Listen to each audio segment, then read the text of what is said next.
guess where we're going?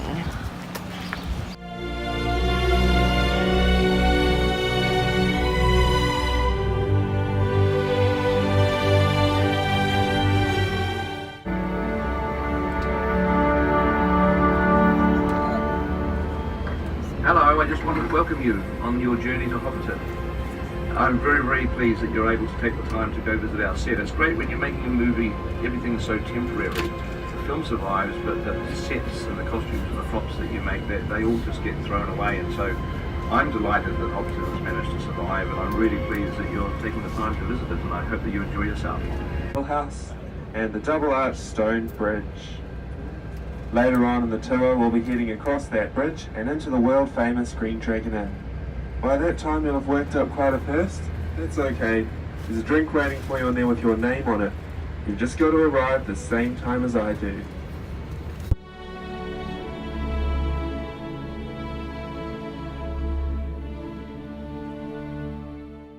It's like being on an aeroplane all over again. Best I wait yet.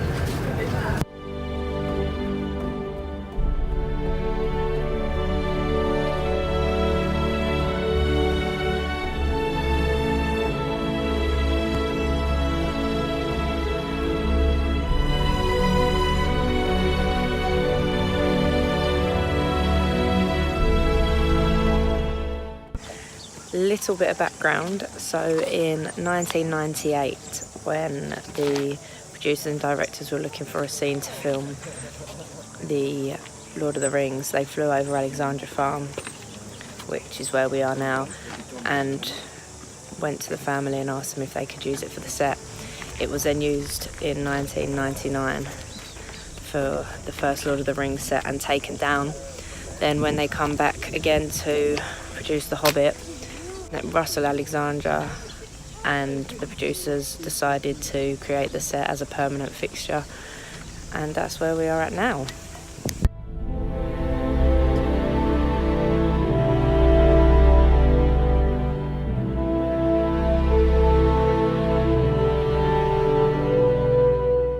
I'm 5 and under.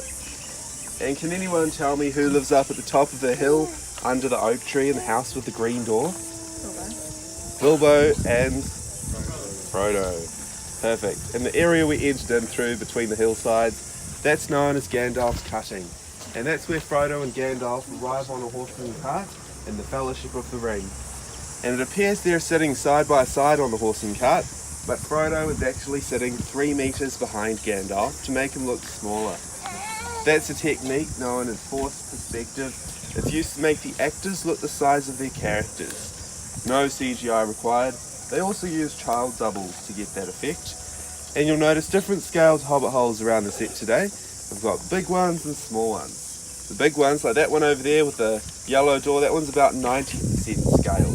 That'd be used to make characters like Bilbo and Frodo look like hobbits. And the smaller ones, like these two here with the blue and green doors, they're about 60% scale. They'd be used to make characters like Gandalf look oversized. Does that kind of make sense to you guys? Yeah. Wonderful. Vegetables growing are real. There are 5 full-time gardeners here that keep it all looking good. Not too perfect though. In the books, Tolkien describes the Hobbit's gardening style as rambling organic. There's a bit of a rule. If it's up off the ground on a table or on a cart, it's artificial. But if it's on the ground growing or in a tree growing, it's real. Like the potatoes on that table there, those are artificial. They've been there for about 4 years. Always look the same.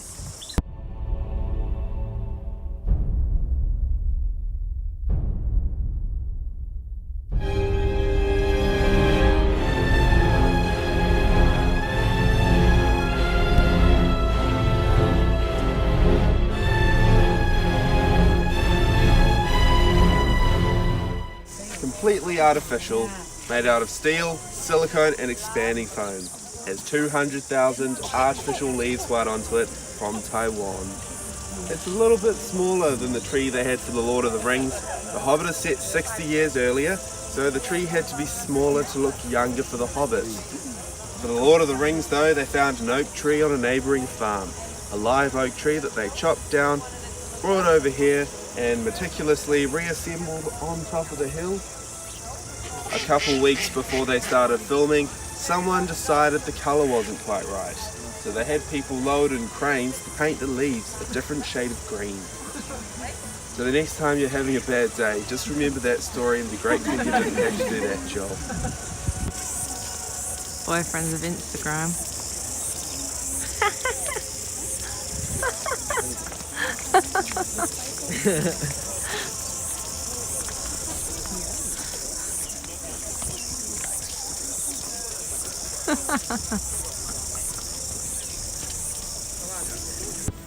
So we have these 5 little hobbit holes in the distance.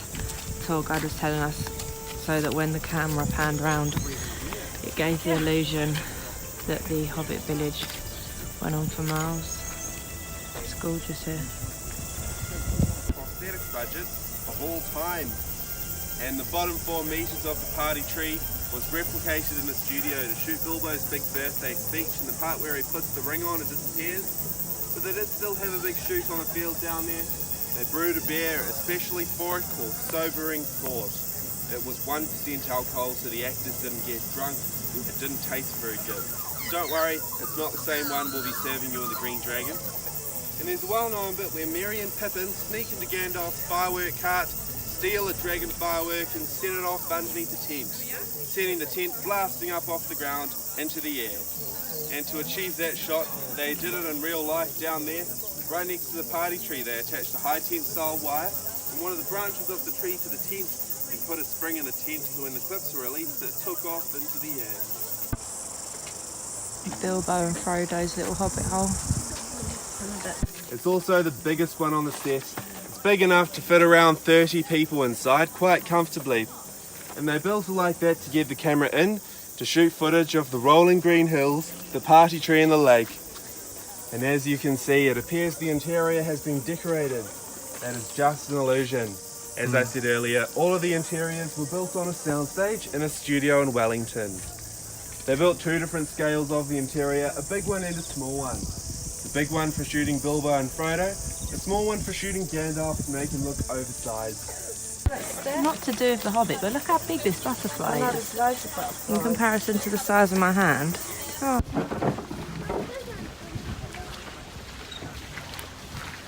Off to the Green Dragon for a drink. Shop.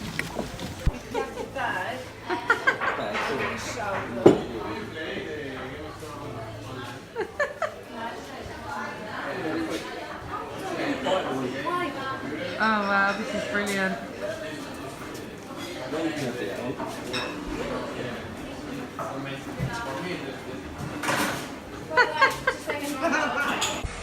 Back to the bus. Did you enjoy that, Mum? Absolutely brilliant. Fantastic. That was very good. 5 points to anyone that guesses what Mum wants to buy in here. These rental cars doing my head in. Every single one is exactly the same out here. I can never find it. Guys, I can't find it. Oh. Oh, the same. Is this one it? Nope. Now I need to climb over here. Mum finishing off her holiday as she started, not being able to shut her case.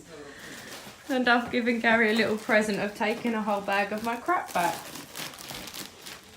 Oh, child abuse! Mum just flicked this from the front of the car and hit me right on the nose. Give us it. I see if I can do it again. You can film it. No! Give us it. Let me just try. No, you totally missed that time. Child Lion, where you at? Fucking someone's suing the amount of petrol being wasted. I've got to go and put another fucking £2 worth of petrol in the car because of that every day. Been in the car for half an hour and we've not got any further away from Luke's. Where are you? In the egg piece. Jesus, thank God you coming. Fucking what I did. It's down there. Jesus. Massive rocks just hit the screen. Back to the hostel life. Staying in Mount Eden for a couple of nights. Just outside of Auckland. Just about to go and have a drink with Mum and Gal before they go. Lovely. Pretty much just like a massive house. Goodbye drinks with these two. Gary making a scene with his backpack. seeing these two off back to the UK. Yep, job done. as well. I love you. Love you lots. Bye. Love you. Drive safe. So, Mum and Gary are off. I'm back to solo travelling for 10 or so days before heading home. And I'm just about to walk up to Mount Eden Summit now, which is one of 48 volcanic cone points in Auckland and is the highest natural point. With any luck, should be able to get some nice views of the sunset. So let's go get it. Up we go. And I must say as well, whilst I'm walking around near these houses, it seems a very affluent area around here in Mount Eden. Seems lovely. Let's follow the crowd. Back to getting lost. On the walk up still, but I'm just trying to show you this stadium here. This is Eden Park, where the New Zealand All Blacks rugby team played their international games. I'll give you a little view of that. Still walking up. Wasn't planning on it, although that would be good to slide down if there was snow, wouldn't it? Made it to the summit.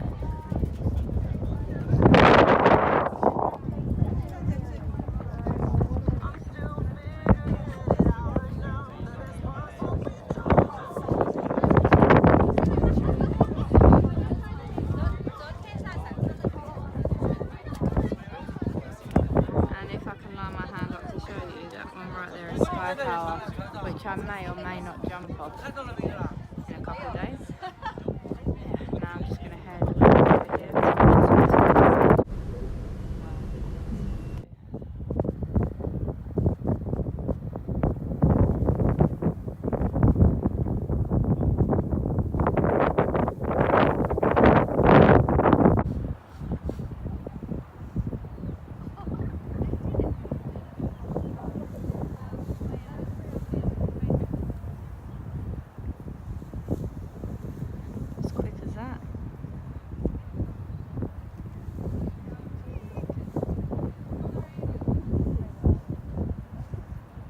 Do it for the gram.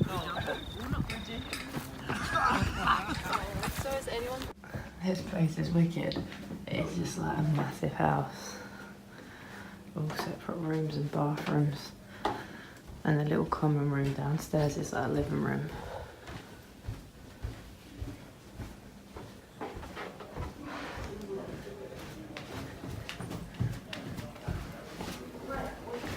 Got reception just there. Front door, common room / living room round there. Kitchen and little computer room up on the right.